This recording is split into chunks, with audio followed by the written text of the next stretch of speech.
Hello and welcome to this Jamesthebikeguy, where today we're getting a chance to take a look at Santa Cruz's take on a gravel road bike. In front of us here is the 2022 Santa Cruz Stigmata, and this happens to be all decked out in some Shimano GRX components. So in this video, we're going to go over the frame features and designs.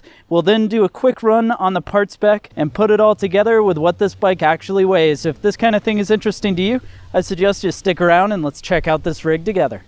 Now, to roll into the specs and features of the Santa Cruz Stigmata, I first want to talk a bit about where this bike comes in. So Santa Cruz is a boutique manufacturer of carbon and aluminum mountain bikes, and really well known for making some leading edge, or bleeding edge, I should say, bikes in the mountain bike space. But this bike in front of us is now in its third generation. So all the way back to, I believe it was 2009, Santa Cruz came out with their first gravel bike, and the Stigmata has been in there in that lineup with a pretty cool name, Stigmata, of course crossing over the stigma of road bikers and road bikes. And so the Stigmata itself in its origination was kind of the mountain biker's gravel bike, and in fact I own the second generation one and really loved it. That bike was super fun because it had lots of capability. It was a little before its time with large and wide tire clearance, even back when most manufacturers were making these bikes really as cyclocross bikes that people were converting to fatter tires and chunkier setups for gravel riding. Well, fast forward to today, third generation is in front of us, and this frame carries much of that forward with some nice wide tire clearance, some updated geometry, and the layout. Now, all Santa Cruz Stigmatas in third generation are going to be carbon fiber, and the CC frame set comes in at roughly 1,600 grams. About 1,150 of that's coming from the frame, and then the rest is coming from the fork.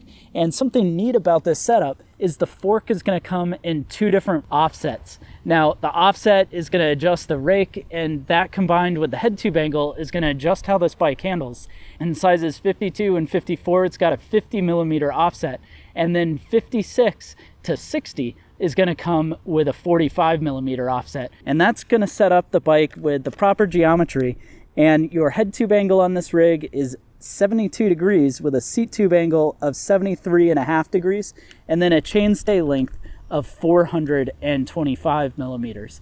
Now, that's all together. To compare this to a standard road bike, this bike would come in with a slightly taller front end, a slightly shorter reach, a slacker head tube angle, and then of course a lower bottom bracket to increase the stability while riding. Now, other things that are going to help this be a nice gravel bike is going to come into tire clearance. First bit being, we've got room for 700 by 41 millimeter tires, or if we shrink this down to a 650 B wheel, you could fit up to 49 millimeter tires. You do have mounts for down tube and seat tube water bottles, as well as an under down tube water bottle, which is nice to see on the bike.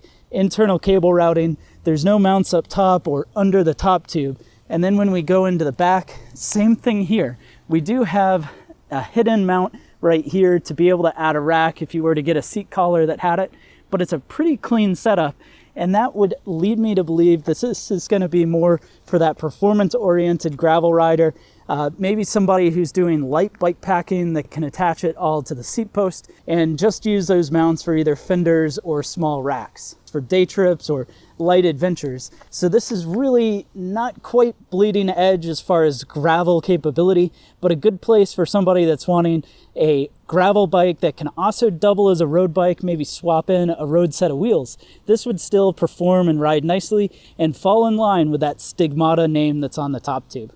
Now, the part spec on this bike is going to be mid to upper end with a lot of Easton parts and Shimano GRX. So here we've got an Easton aluminum handlebar. This is the EA70AX, which that's going to have a slight flare to it. You can kind of see on this bar, comes out to the side. And that's really nice because in the top position, it's going to feel like a normal handlebar, but when you go down into the drops, you're going to have a little more clearance between your wrist and the top bar. That connects up with an EA90 aluminum stem, nice lightweight aluminum stem, and then out back is the WTB Volt saddle mounted up on an Easton EC70 carbon fiber seat post. That's of course a 27.2 millimeter seat post, This is internally cable routed to be able to run a dropper post if you swap that out. So it's nice to have that option on it as well. And then of course, down towards the drivetrain, we've got a threaded bottom bracket and then the Shimano GRX Groupset. This GRX Groupset is a 2x11 speed drivetrain. So up front is your double rings, and these are coming with a 48-31 chainring combination. So that 48-31 is an interesting combination because what we have here is a subcompact. So a standard compact crank on most road bikes is going to be 50-34, and by going down to that 31 and a 48, you're getting nearly the top speed but quite a bit lower gear. And out back, shifting through the GRX 810 rear derailleur is of course now going to be a 11-34 Ultegra cassette. So that's a nice lightweight cassette. 34 tooth out back and 31 up front is well lower than a 1-to-1 gear ratio. And I love a couple of things with chain retention here. So this is running a Shimano chain, and then of course across the chainstay we've got this nice full-length rubber cover. Santa Cruz does a great job in making sure that their paint and their frames get held together, but that GRX derailleur, just like a mountain bike, is going to run a clutch. So you can turn that on, which is going to tighten up the cage. You can flip it off, which allows the cage to move, and in fact would be used like that to be able to take the wheel out a bit easier. But otherwise, you flip that on the whole time, and that's going to help things stay rolling well.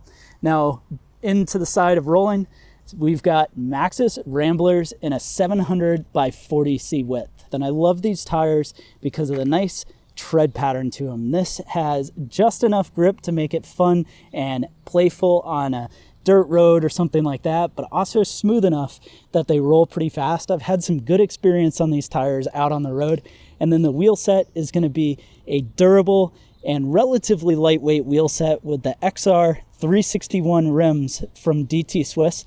This is actually a 29er XC mountain bike wheel. So you're getting some nice, strong durability there. No surprise coming from Santa Cruz, who loves to make their stuff super reliable, with J-bend spokes going to some DT Swiss 350 hubs. So that has a star ratchet out back, sealed bearings throughout, and then slowing the bike down is going to be via the Shimano GRX 2-piston calipers on the front and the rear. And those are clamping down on 160 millimeter center lock rotors. Well, now that we've gone over the specs and features of this bike, I think it's time to find out what this weighs. The actual weight for the Santa Cruz Stigmata in a size 56 is going to come in and weigh 18.82 pounds. Thanks so much for watching this video on the 2022 Santa Cruz Stigmata CC. Let me know your thoughts down in the comments section below. While you're at it, be sure to hit the subscribe button and definitely browse the channel for other videos and other gravel bikes to check out as well.